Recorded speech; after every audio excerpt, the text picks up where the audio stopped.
Muy buenos días, reciban un cordial saludo. Mi nombre es Fabián Araya Mora y me acompaña la máster Alexandra Mora Cruz, coordinadora del Centro de Investigación y Desarrollo Empresarial.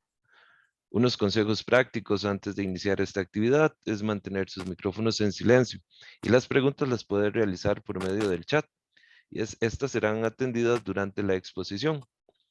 Las preguntas de mayor complejidad por manejo del tiempo serán atendidas por medio del correo electrónico. De parte del Centro de Investigación y Desarrollo Empresarial y la Unidad Interna de Posgrados de la Escuela de Administración de Empresas del Tecnológico de Costa Rica, tenemos el gusto de compartir con ustedes esta asesoría virtual titulada ¿Cómo lograr la continuidad de su empresa? Bases transformacionales para consolidar el negocio.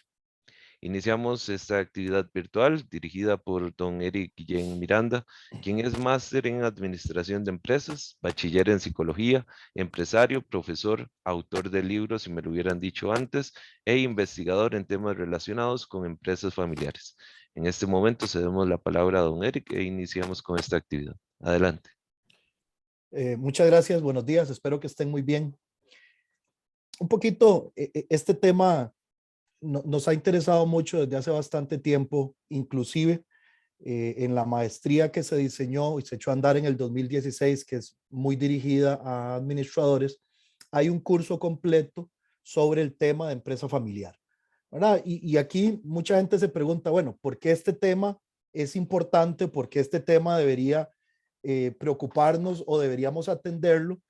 Y entonces me gustaría pues que pudiéramos ver algunas cosas antes de arrancar con algunos temas de materia. Cuando uno empieza a revisar el fenómeno de la empresa familiar, se da cuenta que a nivel mundial, una cantidad impresionante de empresas, empresas relevantes, empresas cotidianas para nosotros son familiares. De hecho, vean esta lámina, probablemente encontramos ahí marcas muy conocidas como BMW, marcas muy conocidas como Walmart, ¿verdad? De la familia Walton. Nos topamos marcas como Lego, como Ford, de la familia Ford, como los hoteles Marriott, de la familia Marriott, Cemex, Bimbo, Televisa, Red Bull. Entonces, Heineken, cuando uno empieza a ver esto, uno dice, pero, ¿cómo es este asunto? Y aquí es donde mucha gente confunde las cosas. La gente dice, pero ¿cómo? Estos son empresas grandes, son empresas transnacionales. Y aquí es donde tenemos que empezar a zanjear el tema y ya lo vamos a ver en la definición, el tamaño no tiene nada que ver si la empresa es familiar o no. La empresa es familiar si el control de la operación es de la familia o de un grupo de familias. Entonces pasa por un tema de control, pasa por un tema de gestión, pero nada tiene que ver el tamaño. Entonces, la gente se sorprende, incluso hay como un tema todavía eh, en nuestro país y en muchos otros entornos de que la gente le da penilla decir que es empresa familiar, pero realmente eh, es, es la constante más bien a nivel mundial. Si nosotros más bien nos acercamos al ámbito costarricense, nos topamos que hay otro montón de empresas que también son familiares. Todavía aquí es un poco más fácil identificar algunos apellidos vinculados con algunas empresas, pero por ejemplo el caso de la Universal, los Fairspiel, el caso del grupo Cuestamoras, que surge de la venta de los Más por Menos y Palí, ¿verdad? Que tenemos ahí a los Uribe, Vanderlade y Jiménez, que es una constructora, bueno, el ingeniero Vanderlade y el ingeniero Jiménez, y el otro socio es el ingeniero Acon, que en este momento son tres familias las que están detrás de ese grupo empresarial, Dipo, que son los Oye, Roma, que son los Musmani, Automercado, que son los Alonso, y ahí podemos seguir revisando algunos, ¿verdad? Teletica, Irix, Portadora Monge, Florex, que ahora pasó de una familia a otra, que fue recientemente comprada un porcentaje importante por los Quirós, los mismos Quirós de, de Toyota. Entonces, el tema de la empresa familiar tenemos que entenderlo como un fenómeno muy relevante. Y cuando uno empieza un poco a ver los números, Dice porcentaje de empresas familiares en el sector privado por país. España, 75% de su parque de empresas privadas son familiares. México, dependiendo de la estadística que se revise, entre un 82 y un 90. China, un 85% de las empresas son familiares. El Salvador, un 90%. Chile, un 90%. Costa Rica, un 90%. Japón, un 90%. Alemania, un 95%. República Dominicana, un 96%. O sea, realmente cuando uno empieza a estudiar este fenómeno, a nivel mundial se habla que entre un 80 y un 90% de las empresas son familiares y están en todo tipo de actividades empresariales. Bueno, entonces, aquí pongo la fuente del estudio.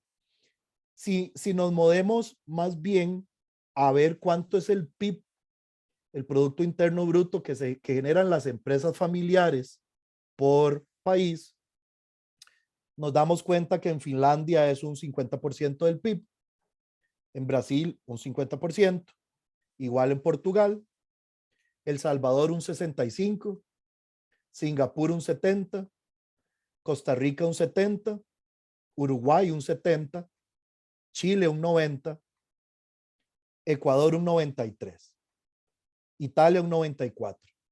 Nuevamente, vean el impacto de la producción de la empresa familiar.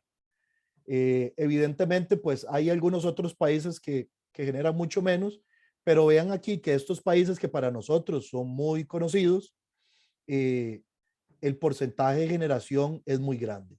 Y cuando contrastamos el tema de empleo, de generación de empleo, vemos que en Singapur un 50% son empresas familiares, perdón, un 50% de los empleados trabajan en empresas familiares, en Alemania un 55%, en Estados Unidos un 57%, Portugal un 60%, El Salvador un 60%, Costa Rica un 60%, Colombia otro 60%, China un 65%, República Dominicana un 80%, Brasil un 85% y México un 90%.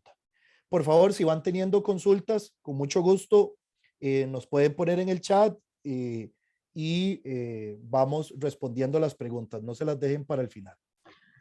Eric, de hecho ya tenemos una primer consulta. Sí. Dice Alan Villalobos que cuál es el porcentaje de esas empresas familiares en cuál es el porcentaje de pymes de esas empresas familiares aquí en Costa Rica. No, si tiene el dato. Contra pymes no lo tengo cruzado. No lo tengo. Probablemente sea el grueso, ¿verdad? Pero aquí un poco lo que yo quiero desmitificar es que entendamos que la empresa familiar no necesariamente es pyme, ¿verdad? De hecho, me ha pasado con estudiantes en el curso que a veces la gente dice, profe, ¿por qué es que tenemos que llevar este curso si yo trabajo en una transnacional? Entonces la otra vez me pasó y yo le decía, ¿en cuál transnacional trabajas vos? Y me decía, en Bacardí, profesor. Y yo le decía, ¿de dónde es Bacardí? Ah, de Puerto Rico. ¿Y quiénes son los dueños de Bacardí? Y ahí el muchacho se me puso pálido. Ay, profesor, la familia Bacardí. Ahora, entonces, hay probablemente al haber un poco de desconocimiento, creemos que una empresa familiar no puede ser transnacional, ¿verdad? Y aquí el tema importante es entender que la empresa familiar es independiente del tamaño. Y si una empresa familiar lo hace de forma exitosa, como por ejemplo el caso de Purdy Motor, que tiene operaciones en México y en Estados Unidos, no importa que sea familiar, puede ser muy grande. Y lo puse inclusive en la primera lámina, donde tenemos aquí a Walmart.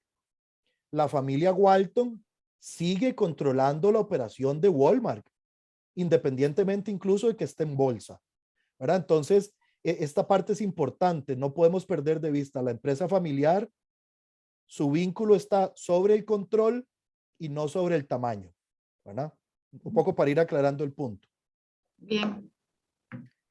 Bien, una vez que vimos un poquito este tema de los números, me gustaría ver un par de definiciones.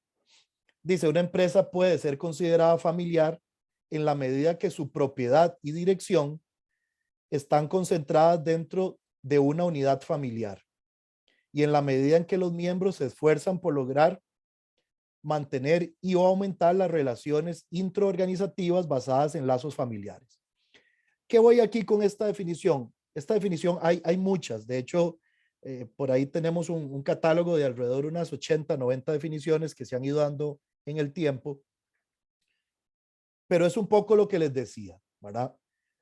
La empresa familiar tiene que ver con la propiedad, es decir, quiénes son los dueños de las acciones, quiénes son los que mayoritariamente son dueños de las acciones, ¿verdad? Y por el otro lado, quiénes son los que marcan la dirección. Si esa propiedad y esa dirección está en manos de una unidad familiar, y lo vamos a ver en la otra definición que habla de algunas familias, estamos entonces hablando de una empresa familiar.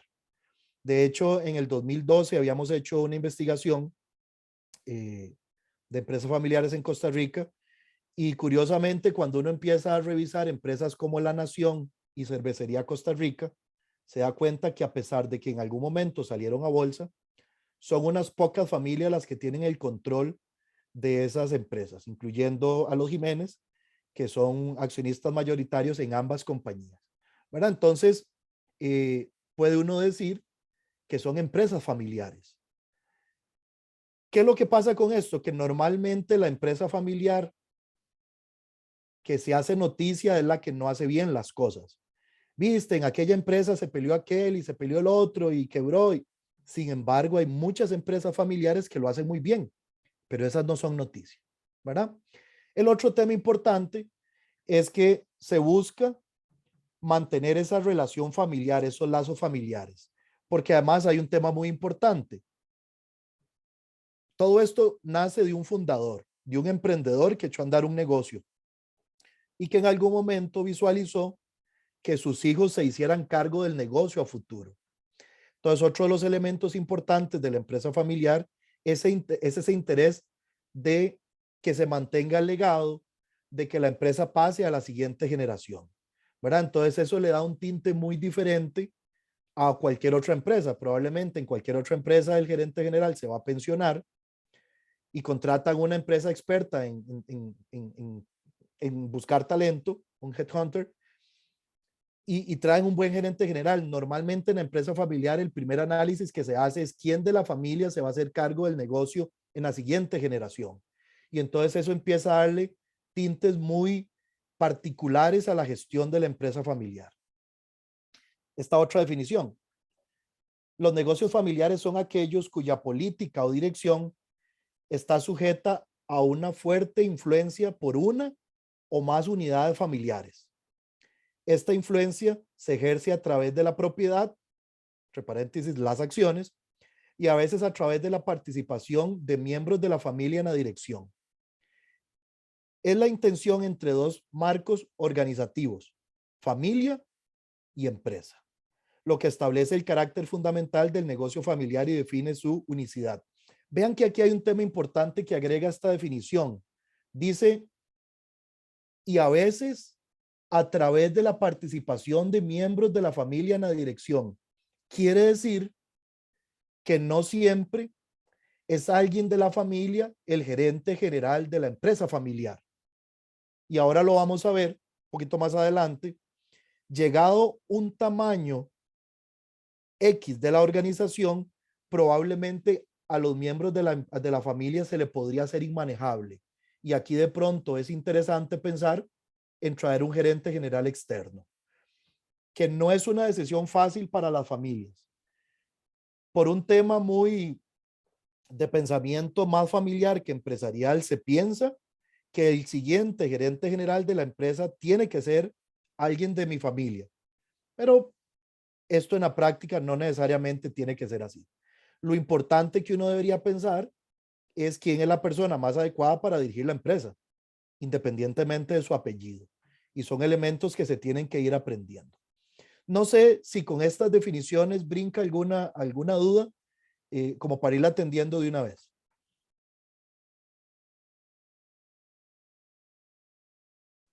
Por el momento no tenemos más consultas. Bien, seguimos. Ok. Ahora bien, ¿qué es entonces lo que hace realmente diferente a la empresa familiar de otras? ¿Verdad? Y entonces, aquí lo que quiero es un poco tratar de poner en contexto cómo la empresa familiar tiene sus tintes, pero también muchas veces caemos en ciertos errores que nos generan grandes problemas en la operativa de la empresa. Particularmente cuando uno empieza a analizar uno de los componentes más importantes que tiene la empresa familiar es el afecto, es el cariño que nos tenemos, es ese compartir de familia, pero que también ese afecto en algún momento se puede transformar en un enojo, en un problema, y como lo vamos a ver en otra filmina adelante, a veces probablemente si tenemos un problema con un colaborador, pues es un poco más sencillo, si no se alinea o no quiere estar en la empresa, pues lo despedimos. Pero es muy complicado llegar a despedir al papá o al hijo o al tío, a la mamá. Entonces, este es el tema que empieza a causar ciertas complicaciones en la gestión de la empresa familiar. Particularmente, uno de los elementos en los que yo siempre hago hincapié es que si la empresa familiar se administrara, se dirigiera bajo los criterios que cualquier otra empresa normal me refiero a una empresa cotidiana de cualquier sector lo haría, probablemente tendríamos menos enredos. ¿A qué me refiero con esto?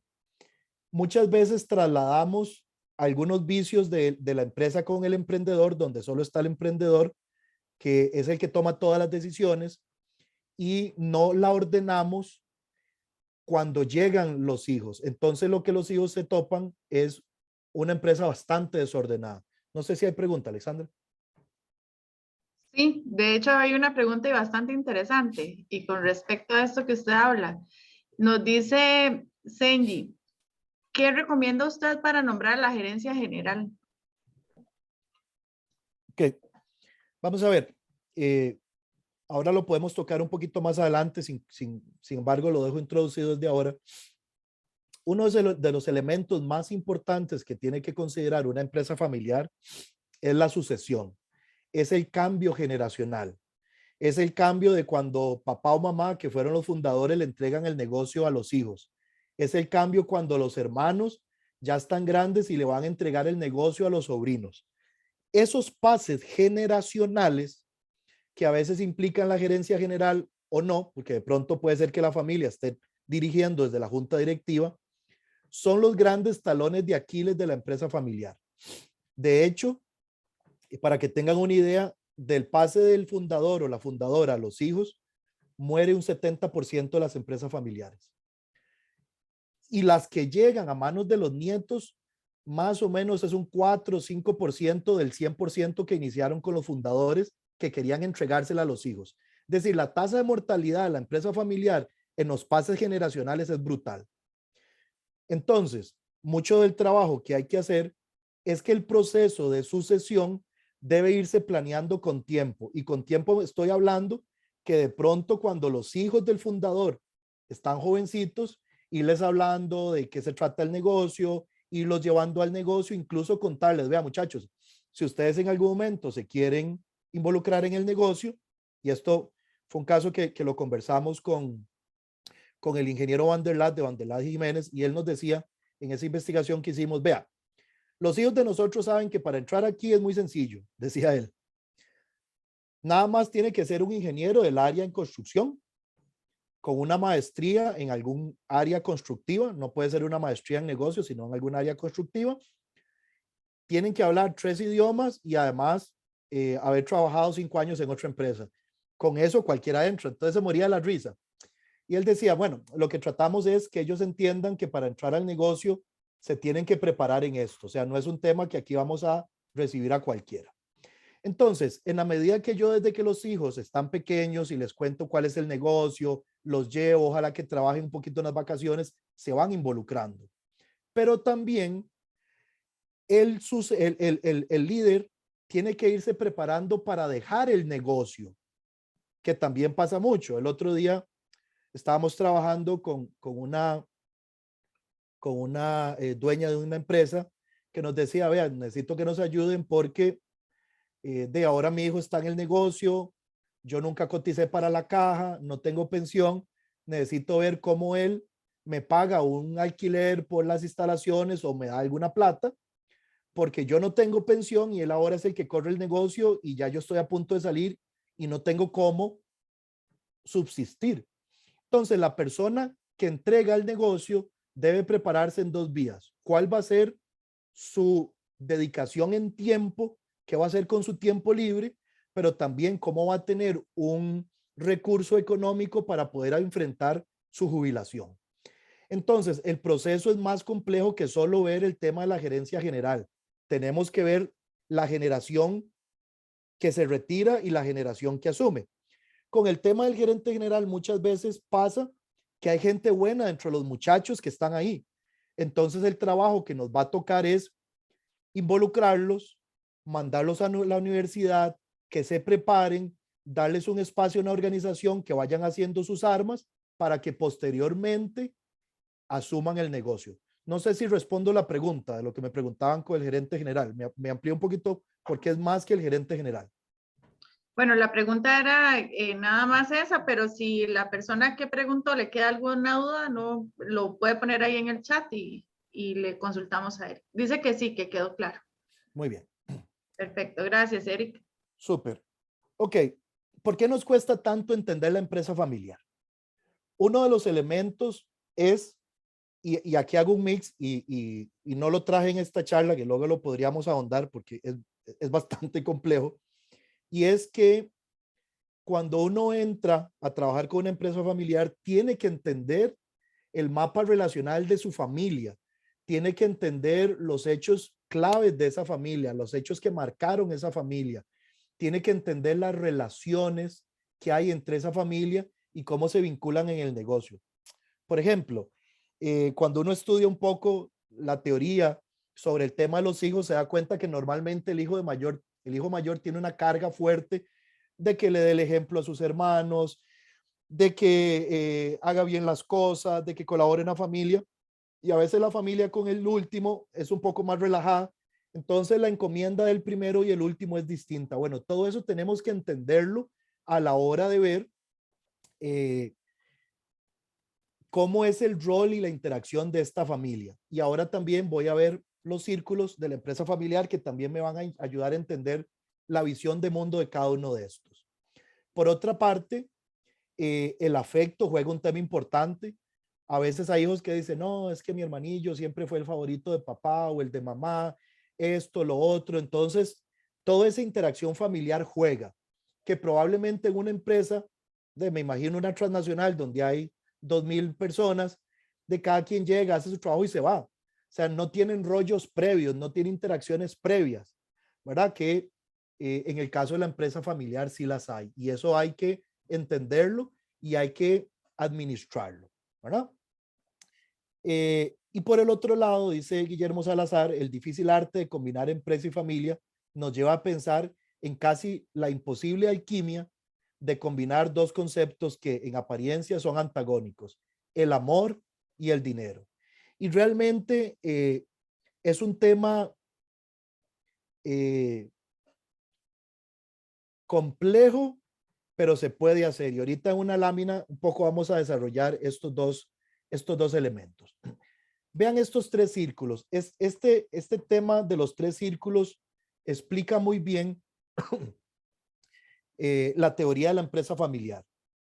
Normalmente encontramos tres grandes actores en empresa familiar: la familia, los dueños de la empresa y la empresa misma.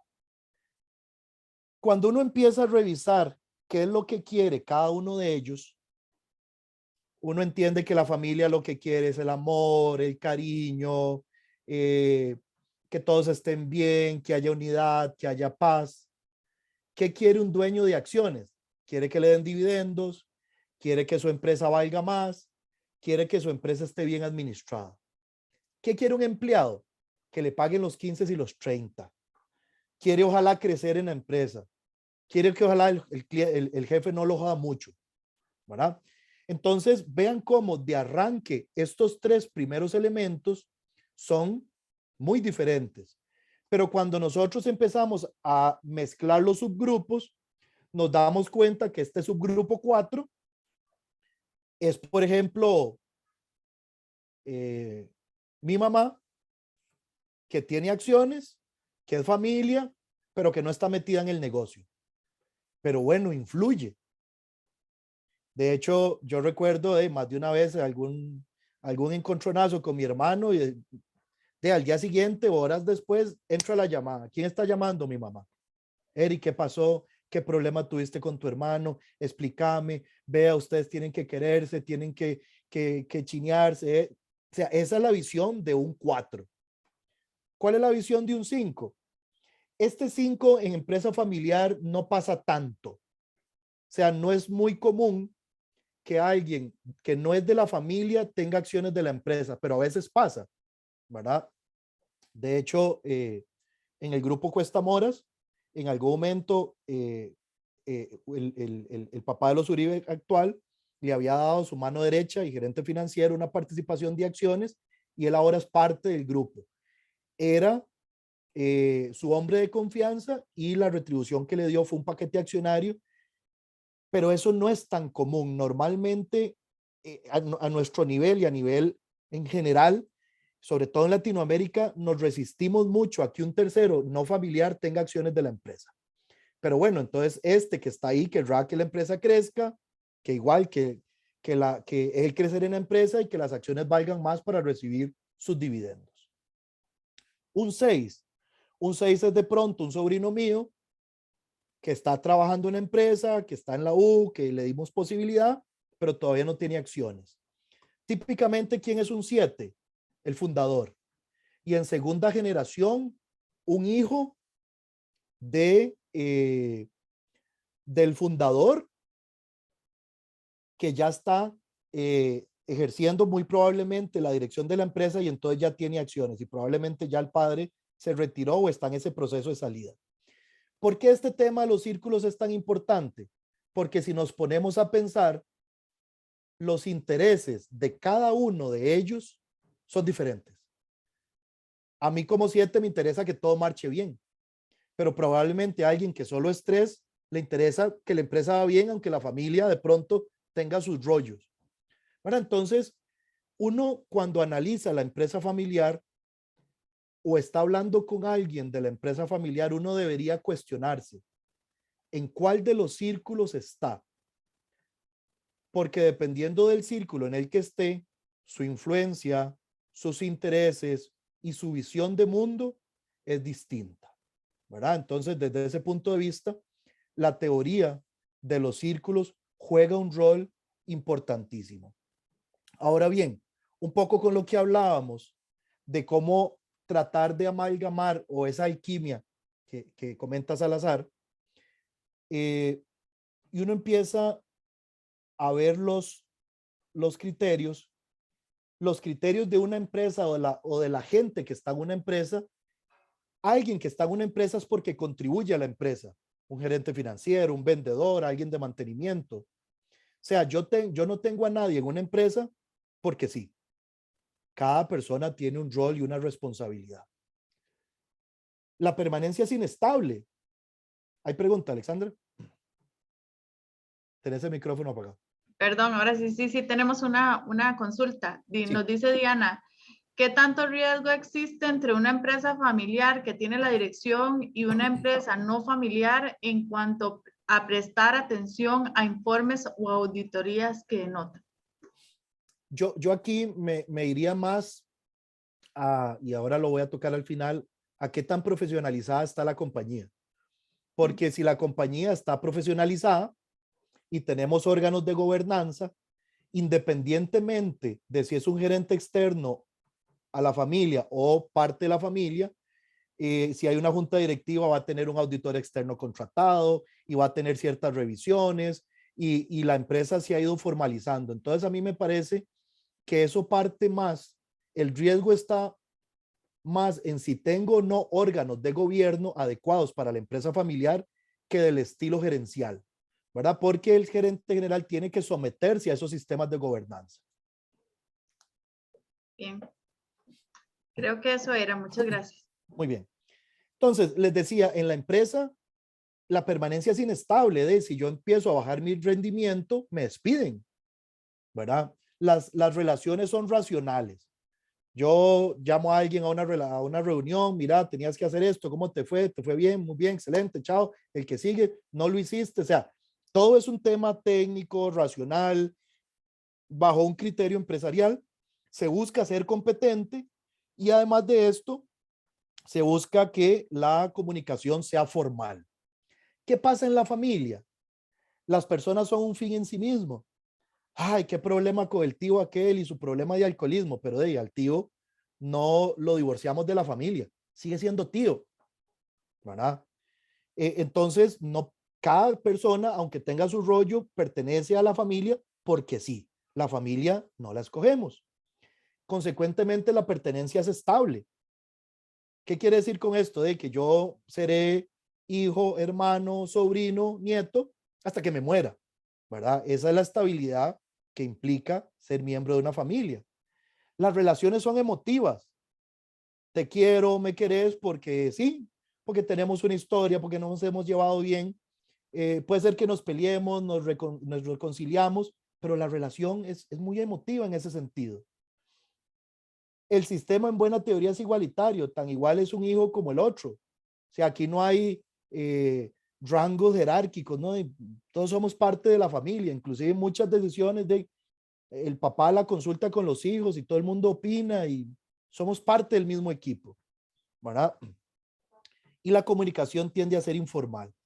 Entonces, viendo que estos sistemas son tan distintos, la magia está en ver cómo generamos esa amalgama. Yo siempre pienso que a pesar de que el agua y el aceite no se revuelven, cuando usted les pone detergente, el detergente ayuda a emulsificar, ayuda a que el aceite y el agua se puedan revolver y lo podamos limpiar. Entonces lo que necesitamos es un tipo de químico que nos permita ver cómo hacemos esto. Y ya casi voy a hablar un poquito de ese tema. Si uno trata de entender las ventajas y las desventajas de la empresa familiar, son muchas. Y desde ese punto es importante entenderlas. Cuando yo empiezo a revisar las ventajas, hay relaciones de afecto. Cuando yo trabajo con mi hermano, mi papá y la relación ha sido buena, es muy bonito trabajar con la gente que vos querés, con la gente que comparte lo tuyo, que tienen una historia pasada común, ¿verdad? Yo trabajé 15 años con mi papá y para mí fueron 15 años espectaculares de mi vida laboral, porque además el cariño, el amor y la admiración que le tenía hacía que la relación fuera muy fluida. Hay una comprensión, sobre todo en la segunda generación, a veces en la tercera que conoció al fundador, de entender el negocio, de dónde viene el negocio, de por qué surgió, cómo cambió con el tiempo, ¿verdad? Entonces, entender esa historia ayuda a que esto fluya. Yo, si papá me invita a trabajar en la empresa, yo no voy a cuestionar su autoridad porque además es mi papá, ¿verdad? Entonces, muchas veces ese tema de la autoridad que hay en la familia se pasa al negocio. Conozco muy bien el negocio, desde chiquillo fui al negocio, sé cómo salen las cosas. Por ejemplo, tengo amigos que han estado vinculados al café y conocen perfectamente el tema del café o han estado involucrados en una imprenta. La gente sabe cómo es la cuestión. Hay un fuerte compromiso de porque es mi familia, es mi negocio, es lo mío, esto va a ser mío. Hay mucha flexibilidad, nos podemos hablar, cambiar de orientación, ver oportunidades de negocio, que no pasa con una empresa en bolsa o con una empresa que tiene muchos socios. El orgullo que yo siento por mi negocio, por mi familia, la formación que he tenido de estar involucrado en todo esto y entenderlo, la libertad que me puede dar mi familia, decir, bueno, usted está estudiando, acomodemos su horario, venga, acomódese, lleve, traiga. Y evidentemente la confidencialidad que hace de entender que esto es de mi familia, ¿verdad? ¿Qué desventajas tiene? Si el emprendedor no trae esto, le va a pasar a la organización con sus hijos mucha desorganización, mucho enredo de roles, mucho enredo de funciones, todo el mundo es zoila. ¿Hay pregunta? Sí, sí, tenemos otras dos Dale. consultas. Nos dice Alan que qué tan común es que se tenga que pedir soporte de otra persona. Bueno, y hablando ahí un poco de las desventajas también, ya sea un psicólogo o asesor para resolver problemas con las relaciones de familia, trabajo. Me imagino que muchos vínculos familiares se pierden por los intereses de la empresa. Supongo que todos deben tener expectativas claras en los conflictos, nos dice Alan Villalobos. Vamos a ver, todavía no hay tanta cultura de pedir la ayuda a un consultor de empresas familiares, pero cada vez se ha ido haciendo un poco más común. Cada vez hay un poquito más de gente que está ayudando en estos temas y normalmente cuando por lo menos nosotros hacemos una intervención, la hacemos multidisciplinaria. Normalmente en el equipo hay alguien, algún psicólogo especializado en familia que también entiende estos temas. Está alguien más del área empresarial que atiende otros y algunas veces algunas cosas hay que consultarlas con el abogado para darle formalidad y organización. Hay algunas familias que lo hacen muy bien, se sientan, hablan, se ponen de acuerdo y lo resuelven sin mucho tema. Pero algunas otras veces el poder contar con un consultor de empresa familiar facilita resolver un poco los enredos porque alguien que viene de afuera ve el asunto con mucha más claridad y con menos involucramiento, y entonces se hace más fácil que alguien colabore. Pero sí, cada vez se ha puesto un poco más accesible incluso desde un tema económico el poder contar con este tipo de ayuda profesional. Claro. Nos dice también Max, bueno, nos cuenta un poco que hay una empresa que tiene diferentes familias dueñas, que tienen más de 70 años de existir y la relación es fuerte porque los hijos y los nietos ya se conocen, ¿verdad? Y que en qué nivel estaría esta empresa. No sé si Alan también, Max, perdón, nos puede aclarar un poco más la pregunta. Bueno, básicamente es que en qué nivel estaría una empresa donde hay varias familias dueñas. Vamos a ver, es parte de los arreglos naturales. O sea, si al inicio eran varios socios y se han mantenido juntos, van a haber varias familias. No sé el tema a nivel, si lo quisiéramos ver a nivel generacional, estamos hablando de que si ya están los nietos, es tercera generación, ¿verdad? Pero si nos aclara, pues podemos ver un poquito el detalle. Claro. Y nos dice también Yacira que cómo se inicia el tema de las acciones de una empresa familiar iniciando desde una pyme. Okay, sería el nivel de, perdón, el de Max ahí sería el nivel de círculos. Para terminar la otra consulta, el nivel de círculos, claro, él preguntó cuando usted estaba en la parte de los círculos. Sí, vamos a ver, ahí habría que revisar quién tiene acciones y quién no, ¿verdad? Veámoslo aquí. ¿Quién tiene acciones y quién no? Porque todo el que no tenga acciones es 1, 6 o 3, ¿verdad? Ahí nos da esa claridad. Lo otro que habría que ver es quiénes trabajan en la empresa o no. Eso nos da otro nivel de ubicación. Y quiénes son nada más familia y por el contrario, quiénes están involucrados. Entonces aquí habría que ir viendo y haciendo el scouting persona por persona para ir viendo dónde se ubica, porque ya a nivel de tercera generación nos vamos a topar un montón de nietos, ¿verdad? Si partimos de que habían 3 socios y cada uno ha tenido 2 hijos, vamos a llegar a una cantidad importante de nietos. De hecho, empresas como la de Carlos Slim en México, que son grandes, o como Grupo Robles, que son grandes, terminan alquilando un hotel para hacer la reunión del consejo de la asamblea familiar, pues es un montón de gente, ¿verdad? Aquí no me voy a meter a hablar de ese tema en esta charla, pero la tasa de mortalidad de tercera a cuarta, de cuarta a quinta, de quinta a sexta sube. Las empresas familiares son más exitosas más allá de la cuarta generación y el tema es muy sencillo. Ya cuando me topo con los nietos de aquel y el otro, casi que no tengo vínculo y entonces eso hace que el afecto se neutralice, ¿verdad? Entonces, a diferencia de las primeras sucesiones, las que siguen son menos afectivas y nos va a dar menos preocupación traer un gerente general externo porque son muchas familias y mejor traigamos a alguien bueno. Y todos estamos contentos de que la empresa está bien administrada. Entonces hay un efecto inverso. Claro, dice Max que todos tienen acciones y todos trabajan en la empresa. Puña, sí, entonces probablemente están ubicados aquí en este 7. Bueno, sí. Muy bien. Y la pregunta de Yasira, que lo interrumpí, dice que cómo se inicia el tema de las acciones de una empresa familiar, iniciando desde que es PYME. Nada más que me aclare, cuando habla de acciones, ¿se refiere a tareas o actividades o se refiere a acciones de participación accionaria como dueño de la empresa? Sí, me aclara el punto. Vamos a ver si Yasira nos aclara. Yo diría que sí, que son de acciones. Ajá.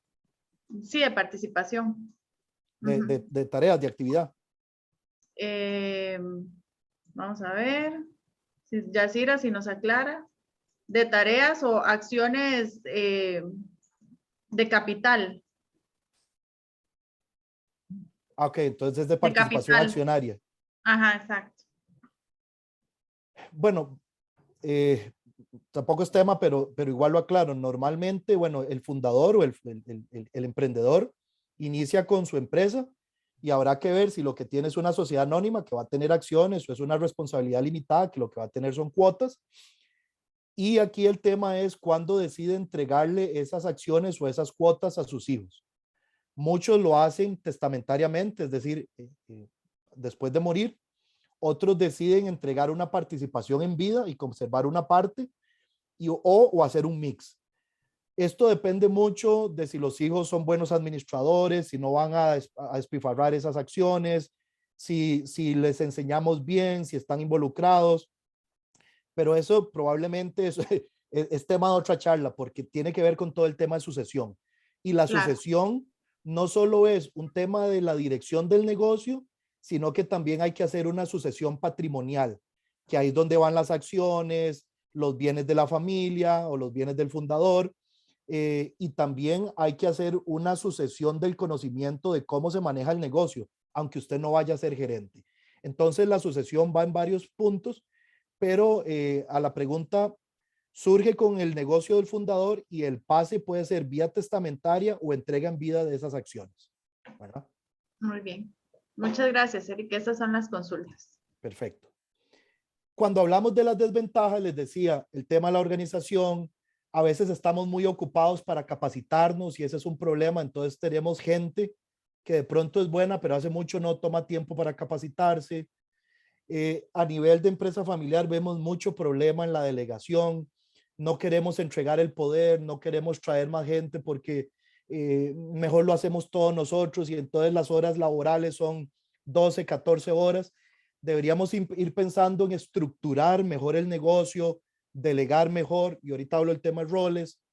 Tenemos que aprender a manejar conflictos, ¿verdad? A veces vamos a ver, por sí los conflictos no son malos, muchas veces nos ayudan a crecer, a progresar, pero otras veces los conflictos son muy nocivos y a veces los conflictos se dan de problemas que tuvimos de algún tema familiar que tal vez era intrascendente y lo terminamos llevando a la empresa o un tema de la empresa lo terminamos llevando a la familia. Entonces muchas veces hay que tratar de contener y atender el conflicto en el foro donde se desarrolló. Muchas veces la comunicación de la familia no es buena, que de hecho la corriente psicológica que atiende o que le da mucha teoría a todo este tema de la empresa familiar es una corriente que se llama la corriente sistémica, que dentro de las bases esenciales es entender la comunicación, y cuando la comunicación es inadecuada en la familia, vamos a tener mucho conflicto en la empresa, ¿verdad? Entonces, hay un caso y lo comento muy rápido con este tema de la comunicación y los vicios de la comunicación. Una vez, un caso muy famoso, una mamá le decía a su hijo, bueno, le regaló 2 chalecos, uno rojo y uno verde. Entonces el chiquito en Navidad, y el chiquito al día siguiente va y se pone el chaleco rojo y le dice a la mamá, vea, me puse el chaleco que me regalaste.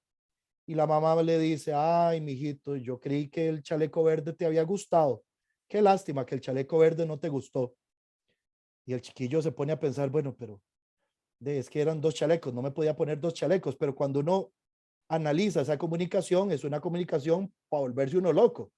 sea, me regalas 2, me puse 1 y me reprochaste que no me puse el otro. Probablemente si me hubiera puesto el verde, igual viene el reproche. Entonces, ese tema de comunicación se estudia mucho, se analiza mucho de cómo funcionan las familias y muchas veces se trata de corregir algunos temas de comunicación para que reduzca un poco el conflicto y la comunicación sea más efectiva. Muchas veces enredamos temas, ¿verdad? Una bronca, como les decía, que tuve un lado, la llevo al otro.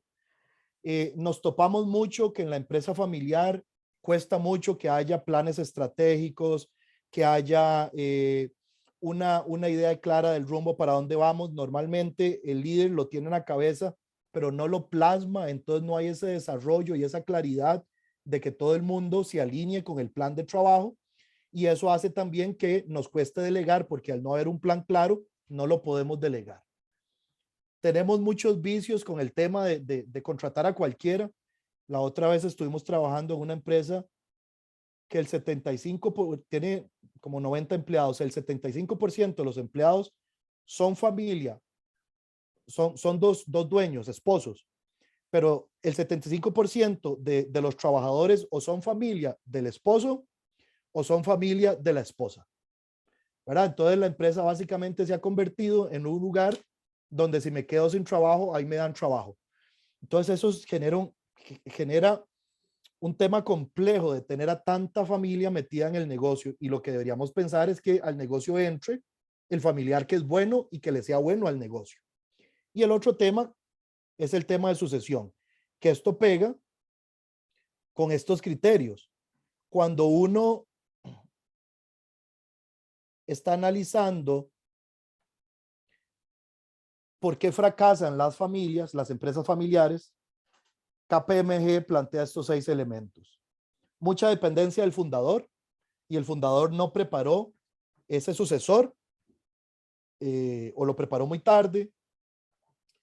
Muchas veces no podemos conseguir el financiamiento, y esto no es un problema de empresa familiar, sino un problema de empresa puntualmente. De pronto el negocio creció tanto y la familia no lo pudo administrar.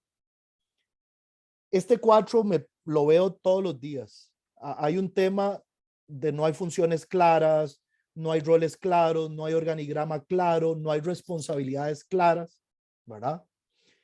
El 5, lo que hablamos, meter mucha gente de la familia al negocio, que tal vez no es la gente adecuada, y una mala sucesión. Entonces, aquí en estos 6 elementos pasan mucho los grandes talones de Aquiles de la empresa familiar, ¿verdad? Entonces, desde ese punto de vista, hay que tener mucho cuidado. Cuando uno empieza a trabajar con una familia, una de las grandes preguntas, que es una de las primeras preguntas que hay que hacer es, ¿queremos seguir juntos? ¿Realmente estamos interesados en seguir juntos? Y de pronto aquí la respuesta puede ser sí o no, ¿verdad? Si la respuesta es sí, vamos. Pero también tenemos que entender, y vean lo que dice Guillermo. Dice, en honor a la verdad, mucha gente no sabe que los miembros de una empresa familiar no están condenados a estar unidos. Para muchos puede ser obvio, pero créeme, a un número muy importante de las personas a las que les digo esto, se les abre un mundo totalmente diferente. ¿Qué quiere decir esto? Bueno, que de pronto si somos 3, puede ser que mi hermano y mi hermana quieran estar en el negocio y yo hacer casa aparte. Eso no es problema. Lo importante es que ojalá todo el mundo lo tenga claro.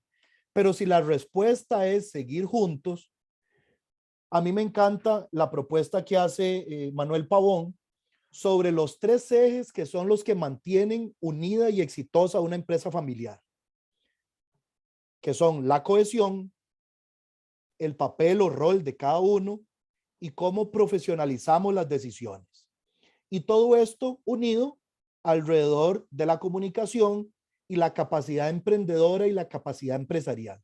Veamos un poquito y desagreguemos esto. Cuando estamos hablando de cohesión, nosotros tenemos que estar claros con varias cosas. ¿Cuáles son los objetivos financieros de la familia? ¿Y cuáles son los objetivos emocionales de la familia?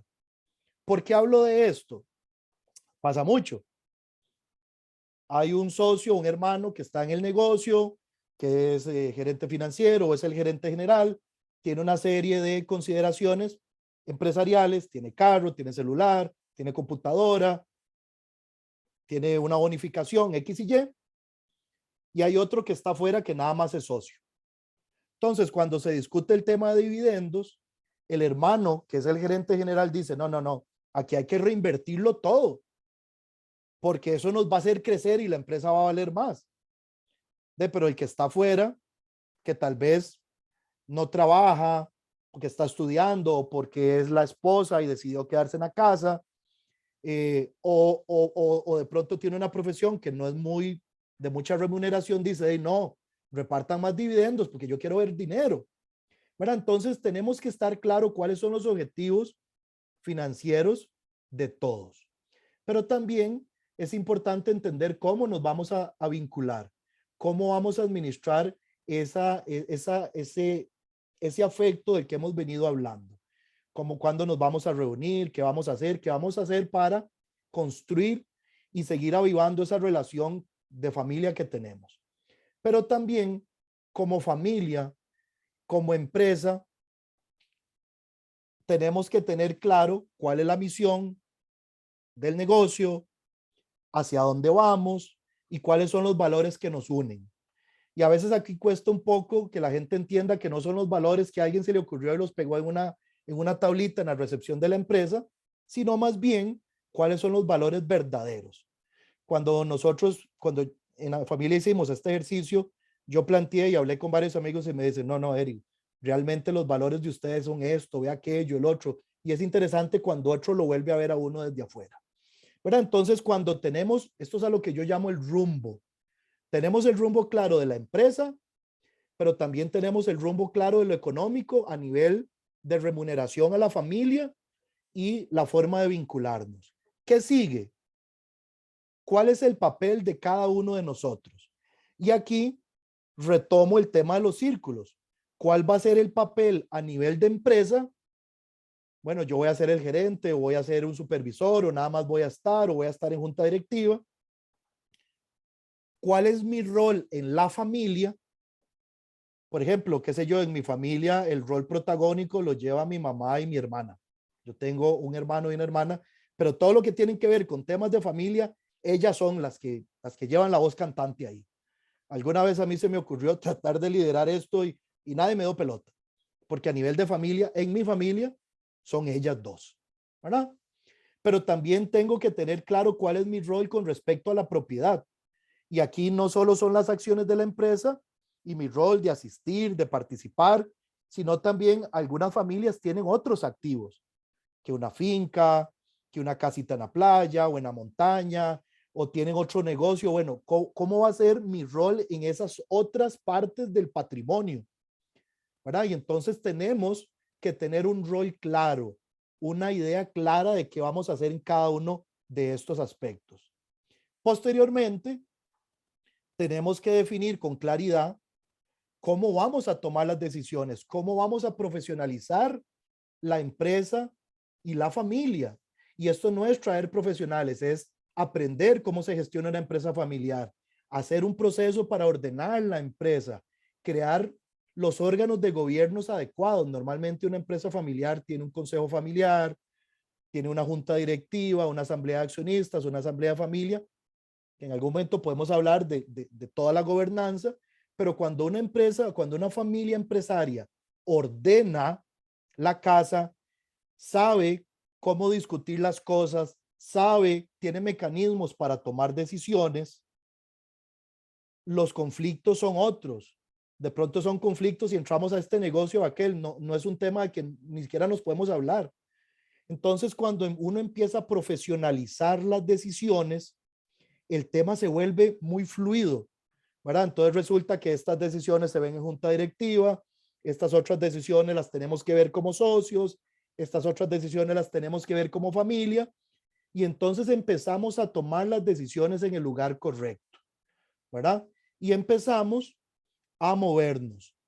Normalmente, de este proceso, nosotros lo que buscamos es hacer un plan de trabajo para la familia, hacer un plan estratégico para la empresa y hacer un plan donde el patrimonio que tenemos esté bien invertido y pueda crecer. Cuando la familia empresaria tiene una idea clara cómo fortalecer sus vínculos como familia y un plan que tiene que ver con objetivos relacionales, de afecto, de cariño, de hacer cosas para fortalecer esto. La empresa tiene un plan estratégico, la propiedad y el patrimonio está bien administrado y lo estamos haciendo crecer. La empresa familiar se potencia y se prepara para exitosamente transferir esto a la generación que sigue. Pero además es una familia empresaria que está acostumbrada a hablar, a tomar decisiones, a analizar las situaciones y a cada 2 o 3 meses reunirse y darle seguimiento de que estos planes de acción que se plantearon fluyan adecuadamente. Entonces es una empresa, es una familia empresaria que sus relaciones familiares han mejorado, que su empresa está bien administrada y tiene un rumbo claro y su propiedad o patrimonio va creciendo. ¿Verdad? Entonces, esto ayuda muchísimo a que la empresa familiar crezca y siga adelante. Aquí tengo el modelo completo, ¿verdad? Donde la familia como un colectivo está interesada en mejorar, donde trabajamos con cada uno de los miembros para estar claro qué es lo que quieren, qué es lo que quiere su familia, qué necesita a nivel financiero, ¿verdad? Que esté claro que quiere seguir en el negocio. Si ya definimos que queríamos ser socios, cómo fortalecemos el tema de la cohesión, de la unidad, del rumbo y lo que hablamos de los objetivos financieros y emocionales, cómo clarifico mis roles y cómo genero un sistema de gobierno que me facilite que este proceso fluya. Yo participo en una junta directiva donde el dueño dijo, el negocio creció mucho y yo no tengo las habilidades de gerente general, y tuvo la valentía de estar él como presidente, traer un buen gerente general, y la empresa ha seguido creciendo. Y entonces cuando yo llegué, yo le dije, bueno, fortalezcamos la junta, traigamos un auditor externo para que ese gerente que tenemos ahí no nos vaya a salir con un domingo 7, un robo, un desfalco, y entonces generamos las unidades de gobernanza para que la empresa esté bien administrada. Entonces, ¿qué nos permite esto? Tener una idea clara de cómo puedo hacer yo que la empresa fluya y evidentemente ir logrando los resultados a nivel de familia, de empresa y de propiedad. Aquí nos va a ayudar el Consejo de Familia, que es un órgano que se crea, y la Junta Directiva. ¿Cuáles son los pasos que uno debería pensar? Pues capacitarse en este tema, leer, participar en este tipo de eventos, entender cómo se administra. Yo siempre digo que en un banco usted se topa un montón de financistas, pero en una empresa familiar no nos topamos gente preparada en el tema de empresa familiar. Recordar que en la maestría de dirección de empresas del TEC hay un curso completo de esta temática. Tenemos que involucrar a la familia, que también la familia se prepare, eventualmente buscar ayuda, ¿verdad? Y tener un plan para la empresa, un plan para la familia y un plan para el patrimonio. Y posteriormente empezar a echar a andar estos planes. No sé si en este punto hay alguna pregunta. Me pasé 40 segundos, pero creo que estamos con el tiempo y nos da un poquito de tiempo para algunas preguntas. Bueno, en el chat aún no tenemos consultas, ya nada más las que fueron haciendo anteriormente. Y sí, para recordarles lo que dice Eric, en la maestría de dirección de empresas tenemos un curso completo para empresas familiares, pero también si ustedes como empresa necesitan alguna capacitación, algún acompañamiento en este tipo de temas, pues con muchísimo gusto nos pueden preguntar y nosotros coordinamos con don Eric para que pueda acompañarlos a ustedes con todo el conocimiento y experiencia que él ya tiene. Bueno, y que ustedes lo notaron ahora que él estaba dando este webinar. Por ahí también nos consultaron sobre la grabación. Nosotros estamos compartiendo este webinar por medio de Facebook Live. Entonces pueden también acceder a nuestras redes sociales, ¿verdad? El Centro de Investigación y Desarrollo Empresarial, a la página de Maestrías ADTEC. Tal vez Fabián ahorita nos hace el favor de copiarlo ahí en el chat. Y ahí pueden ver este y otros webinars también que han quedado grabados para que ustedes los puedan no solo ver ustedes, sino también compartir en sus empresas o con gente que ustedes conozcan que necesiten este tipo de contenidos. Nos dice aquí en el chat, Mariana, que ninguna, que todo quedó muy claro, y Alan, que todo quedó muy claro y que le gustó muchísimo la manera de explicar y los ejemplos. Así que, bueno, estamos para servirles, darle las gracias a Eric, que siempre está dispuesto a apoyarnos a dar este tipo de contenido tan importante para todos nosotros, a Fabián y a todos los compañeros del TEC que siempre colaboran con la organización de los webinars y demás. Así Alexandra, que, disculpa sí, que te Eric. interrumpa. Generamos un PDF con el contenido, ¿verdad? No Cierto. sé cómo se lo hacemos llegar. Tenemos la base de datos de las personas que se inscribieron, así que les estaremos enviando un correo con el enlace del Facebook Live y también con esta presentación que hizo Eric hoy para que ustedes también puedan tener la información.